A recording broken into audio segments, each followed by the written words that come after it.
it is Melanie, and today we have a long-awaited craft video. I feel like I haven't done one in so long, which makes sense because I was not acquainted with all my craft supplies for the longest time, which was heartbreaking. But now that we're back home with my abundance of supplies, I'm basically living at Joann's craft store. Today I'm going to be showing you some crafts that I have been long awaited. I've just been thinking about these. They're all crafts that most of them are crafts that I found on Pinterest or just kept recurring on my Pinterest board, and I just knew I needed to try and recreate some of these. So you guys are gonna come along with me as I make them today. Yeah, let's get straight into the DIYs.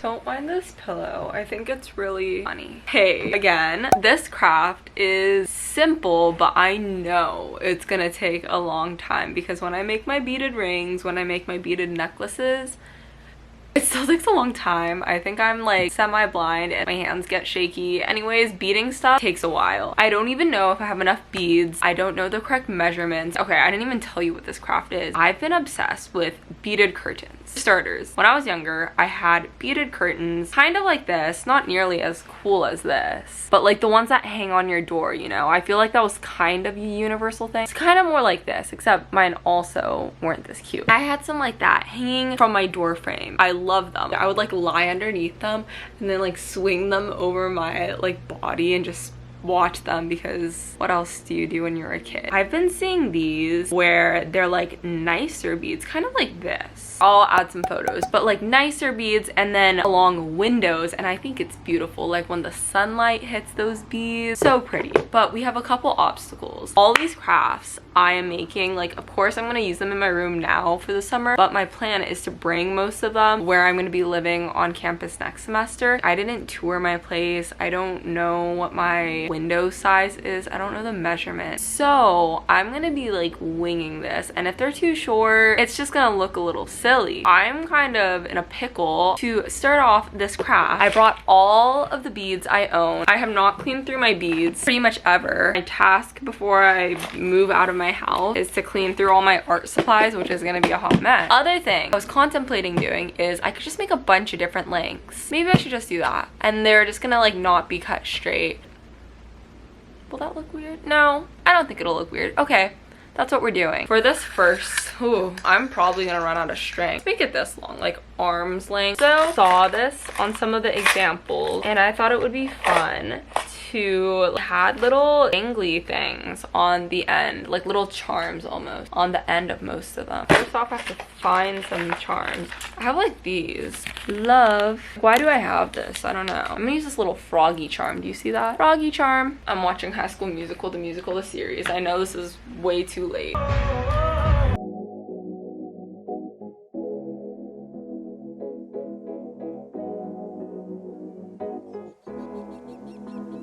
One down. I don't even know how many of these to make. I had no rhyme or rhythm with the colors either.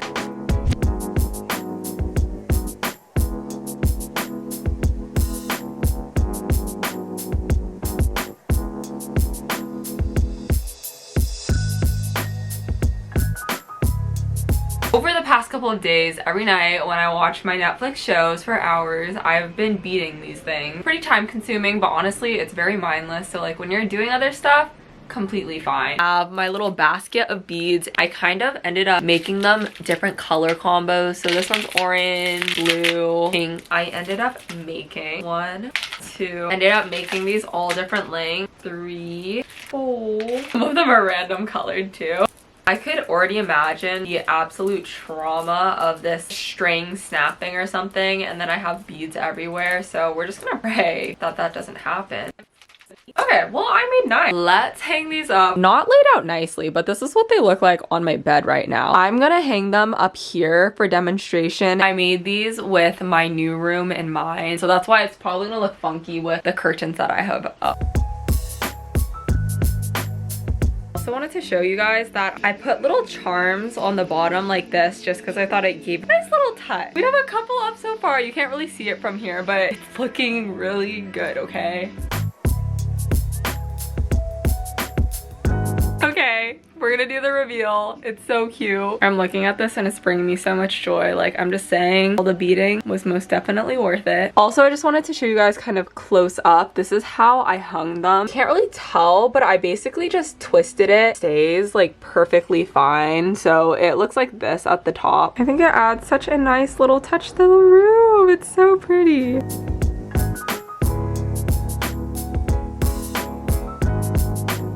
For this craft, kind of went through a couple of stages. I do this thing where I scroll on Pinterest, I scroll on Instagram, TikTok, whatever it is. When I find something that I like that inspires me per se, I will screenshot it, maybe think about it until I decide to make it. And so for this one, I screenshotted this a long time ago. It was really cool, but it was in the beginning of my crocheting journey when I could not do very much. But I thought this was so pretty. So I have a lot of screenshots of stuff like this. I just think the pattern adorable. They're like daisies, and I actually tried to make these daisy granny squares like 3 different times. I kept messing up, getting so frustrated until I finally figured out how to actually make them. Later on, I ended up seeing this video of this girl and she made a blanket out of them. Well, for starters, that is, I don't know, man, a lot of squares. I can't even see all of the squares in that photo. And so I was like, I would love to make a crochet blanket. I get bored easily. A blanket would take so long to make, but honestly, I have a lot of time. I could make a blanket. I decided to make a crochet pillow. So I've been making these. So far I have 3, and I just make them in like fun little different color combos. They're pretty big also. I'm gonna link the video below because the video itself I learned this from is in fact like 20 minutes long, but this is the beginning of another flower granny square. Definitely the most complicated pattern I've learned yet, and I can't unfortunately speak while I'm doing it because I have to think really hard and count a lot. I will link that video below. Following the linings on your cheeks. So it's been a couple of days and I finished crocheting my cute little daisy granny squares. So now I'm going to stitch them together. Like, isn't this so adorable? I love it. What I decided I'm gonna do with this is I have my knitting bag. I am just gonna need some yarn. You can use whatever color. I decided on white crochet hook, and I am gonna be using this just to stitch like that until it is one unified piece, and that is going to be the front of my pillowcase. In your absence, life is boring, so I'll never leave. We've run into a wee bit of a problem. I think my dad took my sewing machine to my grandma's. So we're gonna be making this pillow by other methods, which is actually completely fine because I found some of my handy dandy fabric glue from back in the day before I had my sewing machine. I used to live off of this stuff. It's also great if you just don't want to sew. Well, I have my fabric glue, my beautiful hand crocheted flower granny square rectangle thing, long name. Then what I also have here is just a plain white pillowcase. Alright, and then as you can see here, I just laid down my crocheted piece and I cut around it. I decided to iron it because it was a little bit wrinkly. Once I ironed it out, trimmed it a little more precisely, and then I just used the fabric glue to glue around the perimeter, and also just remember to leave a little hole where you're gonna stuff your pillow later. Okay guys, so it has been about 4 hours. It says 4 to 6, but we all know I am a little bit impatient, especially when it comes to my crafts. Not the best quality, but I'm gonna check on this. Seems good enough to me. We're gonna turn this inside out, or right side out, I guess, and then I'm going to stuff it. I have, like, I don't know why, my house is just a craft store. All the stuffing I'll need to make this little mini pillow. Okay guys, I stuffed my pillow. It's a little lumpy right now. I decided I'm actually gonna sew this closed because I think it'll just be quicker and easier, although this glue stuff honestly worked really well. Guys, I will admit to you completely that there's probably a way better way to do this. Also, if you want to just like crochet the entire pillowcase, you can most definitely do that. I'm determined to finish this pillow today. Clearly, not that I need another pillow on this bed, because my stuffed animals and my pillows on this bed actually take up like half of it. I finished, and I think it's so cute. I'm obsessed with this, and it turned out honestly a lot better than I thought it would. For this craft, it's a little bit more of a TikTok craft that I've been seeing. I'm sure you can find it on Pinterest too, but we're just disco walls are kind of the cutest thing ever. You can buy these little mirrored tiles to make your own with just like a styrofoam ball, but that's not what we're doing today. I actually got some of those tiles. They look like this, so they come in little strips. I ordered this off of Amazon. I thought it would be fun to disco ballify a little jar that I'm hopefully going to be using to pot a plant. I just don't have that plant yet. Now we're thinking ahead. That's great. This is the little jar that I'm gonna be adding the tiles to. It's actually from a wee yogurt. Those yogurts are so good. Now I'm thinking about yogurt. So it has this sticky stuff on the back. I guess I could just go like this and wrap it. DIY is gonna be done in literally 2 seconds. As you can see, this is not like a perfect cylinder, and because of that, I'm gonna have to like move the little tiles around just a little bit so that there's no weird gaps. So that's the only obstacle with this one. Folding these all over to separate them, and then I'm gonna cut these into little tile strips. I'm really afraid of glass and getting like shards of glass in my hands, she says as she continues to attempt to cut through the glass. Not too long later, I have all of these. I am going to start sticking them down onto here. Mine has this little peel and then it's sticky on the back, so you can just lay it down, which is perfect for what I'm doing. How cute. And then I'm just gonna kind of measure and cut for some of them if need be, and then we'll just keep going until the whole thing is done.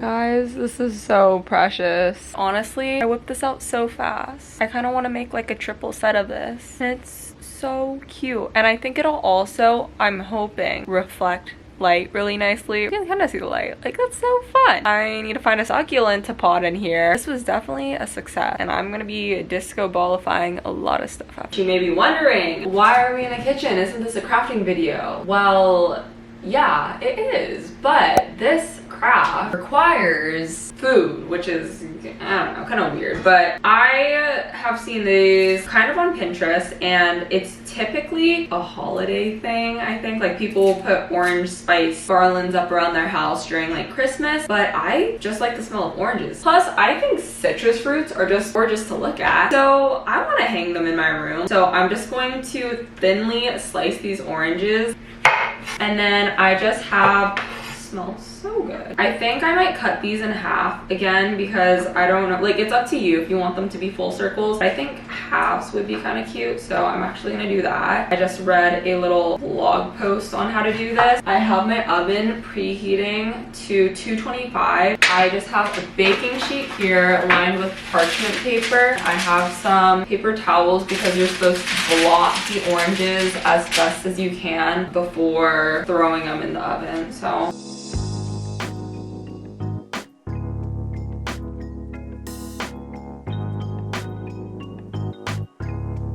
So I just popped those into the oven, and they're supposed to slow bake in there for about 3 hours. On the blog post, it said that you can flip them halfway, so I'm gonna set a timer and then I'll check on them. This is what they're looking like. Okay, back in they go. Let's do an hour this time. Okay guys, so I have taken my oranges out a bit prematurely because, as you can see, they're starting to like curl a little bit, and then some of them, like this guy over here, this guy over here, they got a little too crispy. So I have my oranges here all nice and dry, and then I also have just this wine that I'm going to be threading them through. So guys, what I decided to do actually is I'm just using a pencil. You can use anything that's pointy though, to poke 2 holes so that it's just easier to thread. And I'm gonna thread it through one side, through the other. Ta-da! And we're just gonna keep going with it. Definitely gonna have to clean this pencil afterwards though.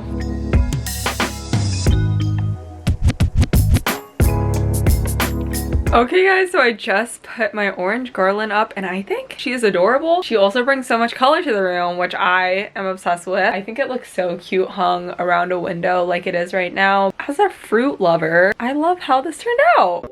Okay guys, so that was it for the crafts that I created today that were inspired from Pinterest. It's been way too long since I've done a crafting video. Hopefully you enjoyed this video and like how some of the crafts turn out, and hopefully it inspires you a little bit to try one of these out, or 2 or 3. Yeah, make sure to subscribe and stay tuned for other craft videos and other videos in general. Thank you guys so much for watching, and I'll see you in the next one. Bye guys. I know you wanna leave, so come on, baby, be with me so happily. Therapeutic. Kind of went through a couple of okay. I guess I'm not gonna sneeze. Hey.